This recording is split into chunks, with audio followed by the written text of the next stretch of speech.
Hello, everybody. It's your friendly digital technology librarian, Christy here. We've reached another Friday, so of course, I have another Film Rec Friday ready for everybody out there. So, somehow, despite it always falling on February 14th, Valentine's Day has kind of crept up on me unawares. But there's still plenty of time to get in plenty of romantic film viewing in before the big day, and we have some really interesting options for you. First, if you happen to be more of a fan of a traditional romance with a guaranteed happily ever after kind of ending, make sure you check out the Hallmark Now BingePass available to you through our Hoopla service. So, with one of your 10 monthly checkouts, you get unfettered access to the Hallmark Now channel. So that means you can watch however many movies you want to watch. You can watch however many TV series you want to watch. There are no limits. So all of the happily ever afters you could possibly want, all in one single checkout for an entire week. So you could have a subscription to the Hallmark Now channel for an entire month only by using 4 of those 10 checkouts. You still have 6 checkouts to do whatever you want with. But it's a really great service. And like I said, if you like that more traditional style romantic tale, Hallmark Now is going to give you loads and loads and loads of options, well beyond, we talk about the holiday Hallmark style romances. This runs the gamut. It's for all love for all seasons. But yeah, definitely keep that in mind. But there are so many other beautiful and nuanced love stories available to you with the use of your Milan-Berlin Library Card, and we have put together a small selection of those from all of our different services. So, as always, these are available to you entirely for free.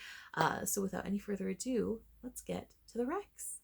Okay, so my first recommendation is available via DVD and Blu-ray via our CleaveNet service, and that is 2023's Elemental. Now, Elemental is a Pixar animated feature in which we are living in a world that is separated into 4 different factions. There's fire, water, land, and air. And these different factions, to an extent, all kind of live together in some semblance of harmony. But most factions are sort of like with like. You don't really mix outside of that particular community, and there are definitely communities that work better together than others. Like, example, fire and water do not mix. These are 2 peoples that stay very far from one another, and there's, to an extent, a bit of fear between the 2 communities. So that's the basic setup. Now, we initially meet a young woman who is part of the fire faction. We are introduced to her and her family unit, and there's a lot to unpack there as well. That's a huge part of this story, is familial obligation and relationships within your own family unit, and how culture really sort of influences how we see ourselves and how we sort of plan our own lives around that concept. So this fire faction character, she ends up butting heads with a young gentleman from the water faction, and they initially do not get along whatsoever. Fire and water. So the 2 of them, however, start to build a rapport when they discover that they can help each other to further their own goals. And the more they get to know one another, the more they really enjoy one another's company, all knowing that all of this can go nowhere, because again, that faction split, just it's not something that you can overcome, right? And it's one of those things where the star-crossed lover's tale, that's nothing new. I mean, there are countless stories about star-crossed lovers, but there's a reason for that. There's something infinitely engaging about love being able to build bridges between people, and I think that in this particular film, it comes across really beautifully, regardless of whether you're a child, a teenager, an adult. It's a story that will resonate. And it's funny because this was not a critical darling. Pixar is one of those studios where it feels like critics are predisposed to want to like it, right? But this one did not do well with that particular crowd. However, it does hold a 93% positive rating on within the public Rotten Tomatoes, and there's a reason for that. I think, like I said, stories like this are just really lovely. Yes, it's fairly predictable what's going to happen at the end, but that's not really the point. It's the whole journey, these people, and finding out all of the commonalities they have when the world has told them they need to be apart, and they need their differences are just too insurmountable, right?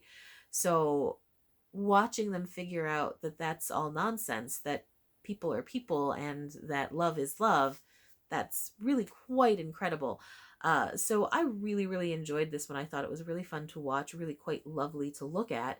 There's a gorgeous score from Thomas Newman, who's worked on multiple Pixar productions, and there's also a really lovely theme from the musician Love that I thought was very fitting.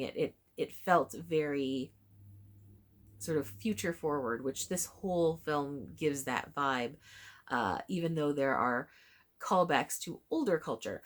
So yeah, if you are looking for something that is beautifully accessible to all ages and will be enjoyable to people no matter, what generation they come from, make sure you check out Pixar's Elemental. It is again available on DVD and Blu-ray via our CleveNet service, and it's a must watch.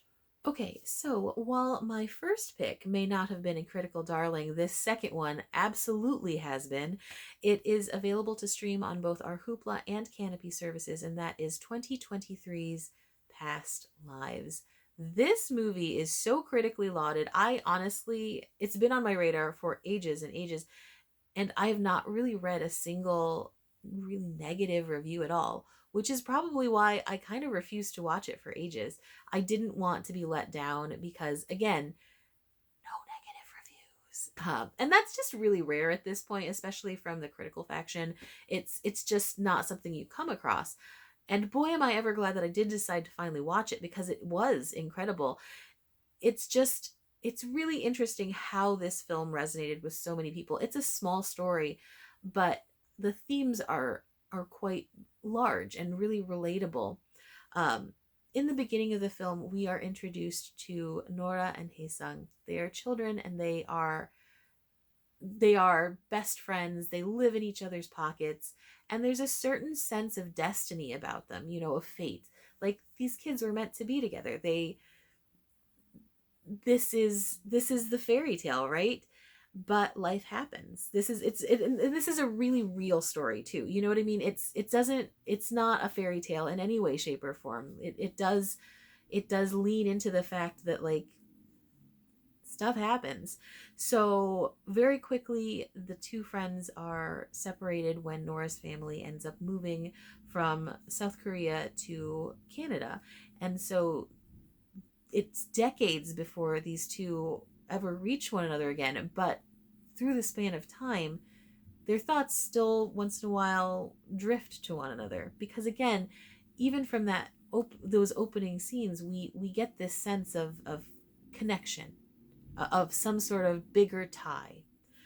And the whole film is about that. The whole film is about these people who kind of build these lives despite knowing that somewhere out there is this person who once meant the entire world to them.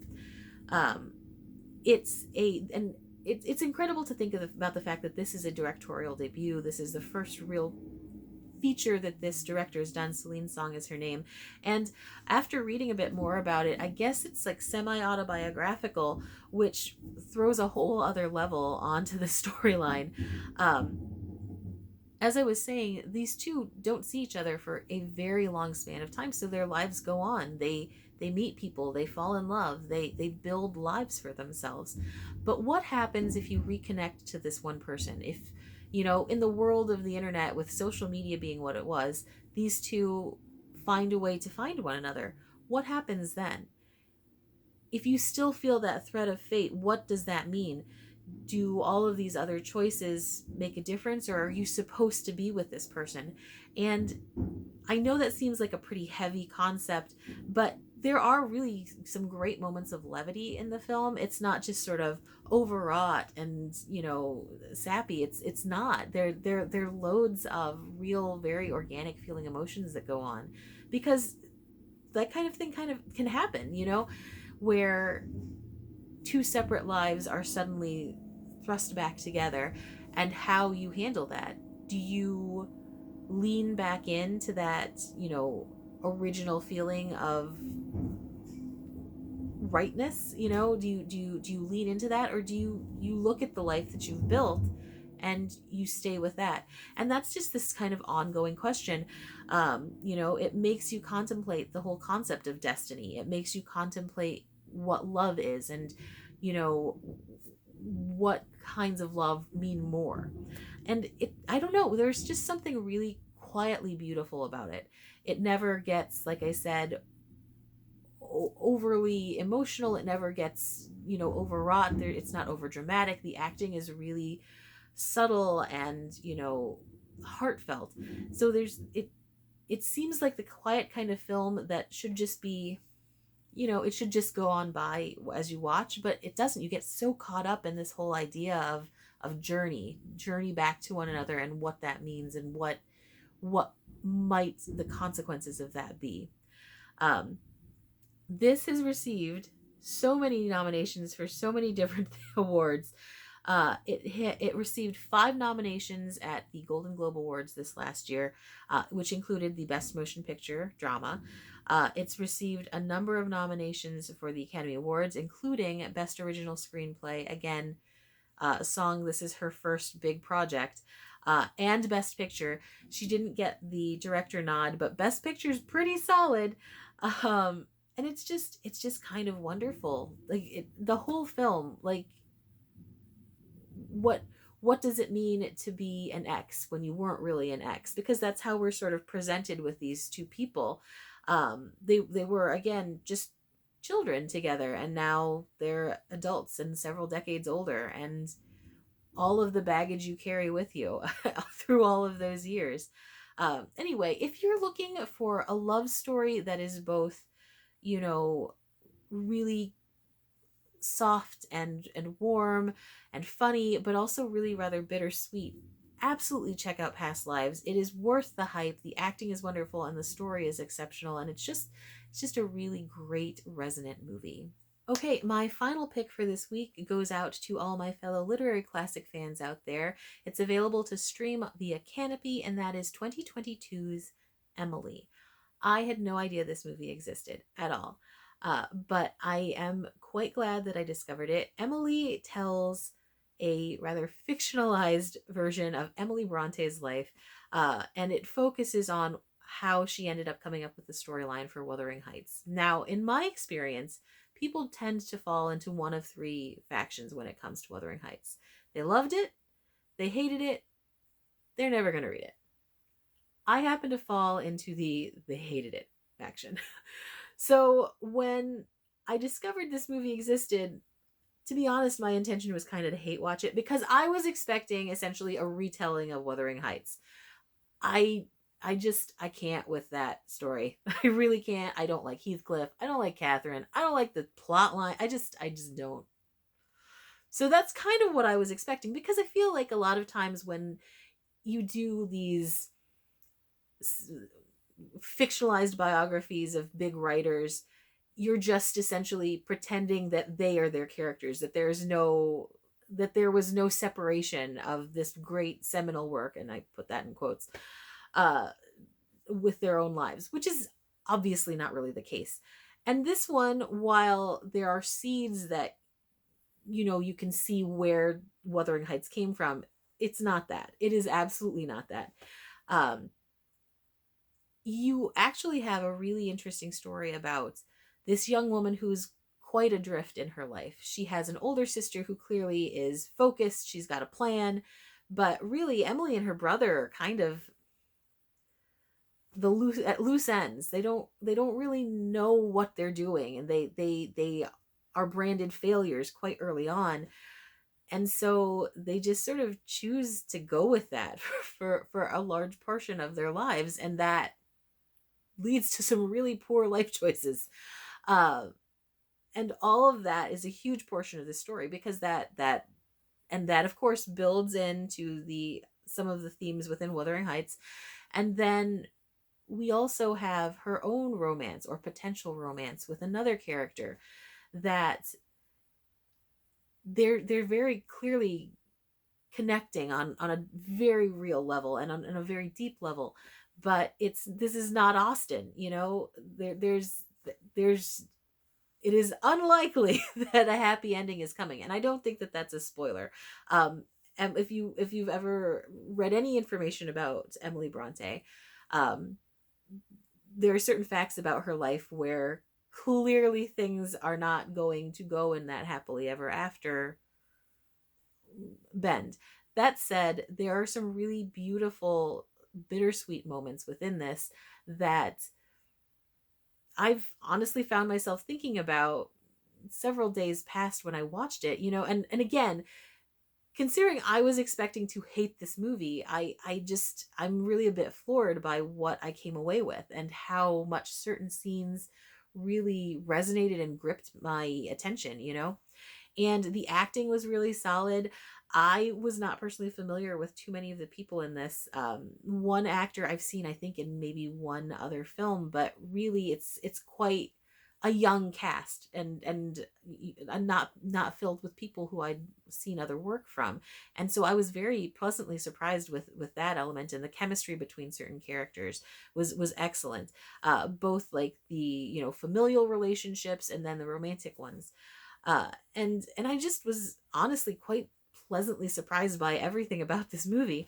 So if you are interested in period pieces, if you liked Wuthering Heights, if you didn't like Wuthering Heights, if you're interested in the sort of, I guess at this point, like literary mythology amongst the Brontes, because that's a huge faction of people who are really into the whole Bronte lifestyle and everything too. Make sure you check out Emily. Such a good movie, a lovely surprise. Again, it's available to stream via Canopy, and it's a must watch. Okay, so that does it for my picks for romantic stories for the week. If you have any recommendations for people, please put those below in the comments. If you have any recommendations for themes you'd like to see us explore in the future, definitely recommend that. I absolutely can always use help when it comes to themes. As always, thank you so much for joining me. It's such a delight to put these kinds of lists together. And as I'd mentioned, I found some really fun films this time around. So with that, I'm going to go ahead and sign off. Again, thank you for joining me, and hopefully I will see you next week. Bye-bye.